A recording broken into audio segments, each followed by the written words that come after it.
More on this now with the former Chief Scientific Advisor to the government, Sir David King. He joins me now. Sir David, good morning to you. A significant day yesterday. The Prime Minister announcing a further easing of lockdown, perhaps going further than many had expected. Was he right? I think it's extraordinarily risky. If we take the long view, we know that the winter is a likely period when the virus takes off again.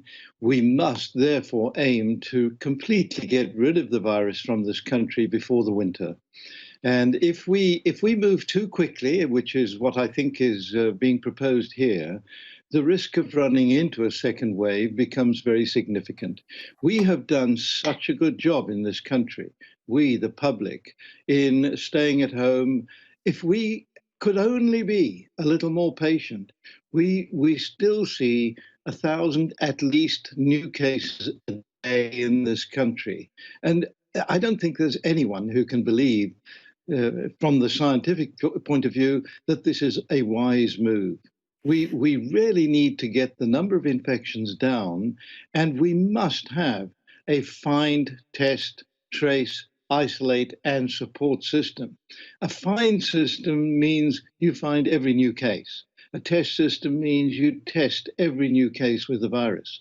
And isolate, every one of these must be properly isolated for 2 weeks. Now, that must be checked on. And secondly, those who put into isolation must be supported. That system isn't fully up and running yet. The system introduced by the government, and I believe was extremely clumsy. My group believes we should have been using local authorities, GPs, etc., to implement all of that. Why not use that even now? I would encourage the government to spread the use of capability in existing localities. But until we have all of that fully operating, this is extremely risky. It's like traveling in the dark. We don't know where the virus is spreading until it's too late, and we don't stop it spreading.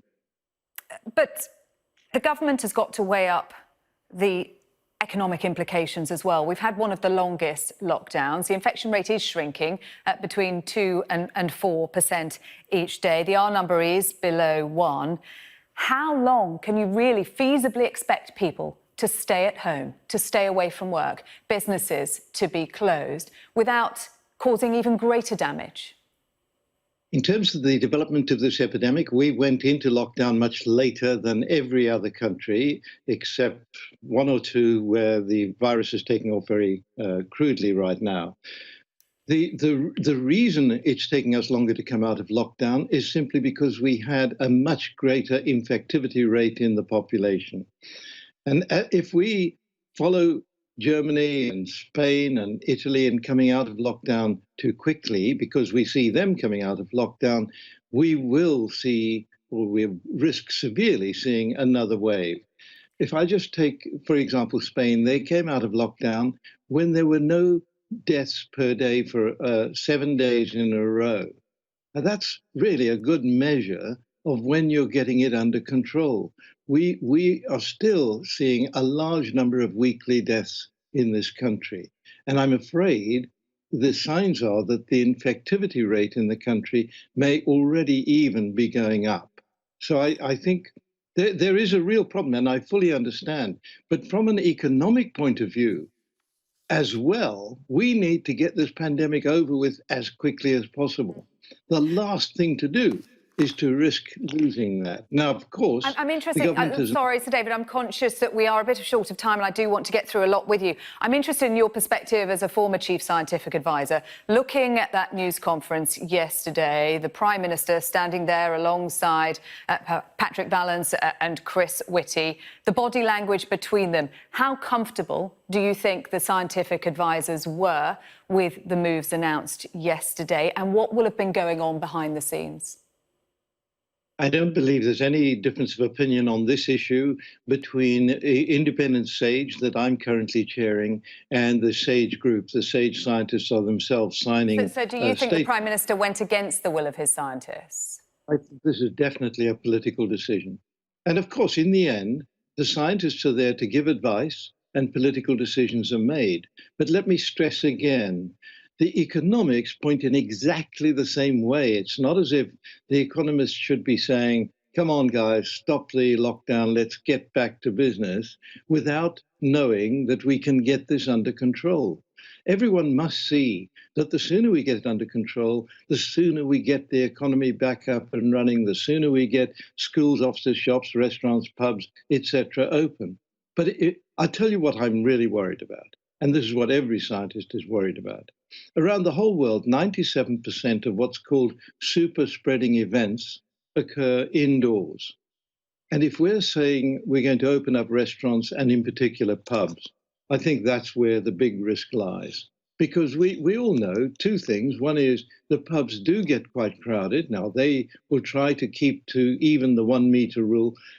But as the evening goes on and people get happier and merrier, we all know what happens. We all relax. And 1 meter apart is roughly the distance, the social distance average that we stand at between each other. But when we're talking, we use body language. And when we use body language, we narrow that distance down. There were very firm warnings, though, weren't there, from the Prime Minister and the scientific advisors yesterday that we really do need to stick to the guidance. It is 2 metres wherever possible, 1 metre plus with mitigations. Can I ask you about the different approaches, though, between the different nations of the United Kingdom? They're all seeing the same science. The Chief Medical Officer said that he was in constant contact with the chief medical officers of Wales, Scotland and Northern Ireland. So why are we seeing these different approaches? Quite simply different political decisions, I'm sure. I don't think that there's a disagreement across the borders about the science and how risky it is to change the strategy at this point in time. I mean, one thing I can say is that the Prime Minister made very clear statements about the fact that the government is going to keep an eye on whether or not this results in a super spread event. I need to worry, though, about the statement about localities. In other words, if we say, right, in Liverpool there's a super spread event, therefore Liverpool goes back into lockdown, I'm afraid it's difficult to understand a local spread event in a country where movement of people around the country is happening. In other words, it's likely that if it begins locally in one part of the country, it will spread. OK. Sir David King, thank you very much indeed for your thoughts this morning. Thank you.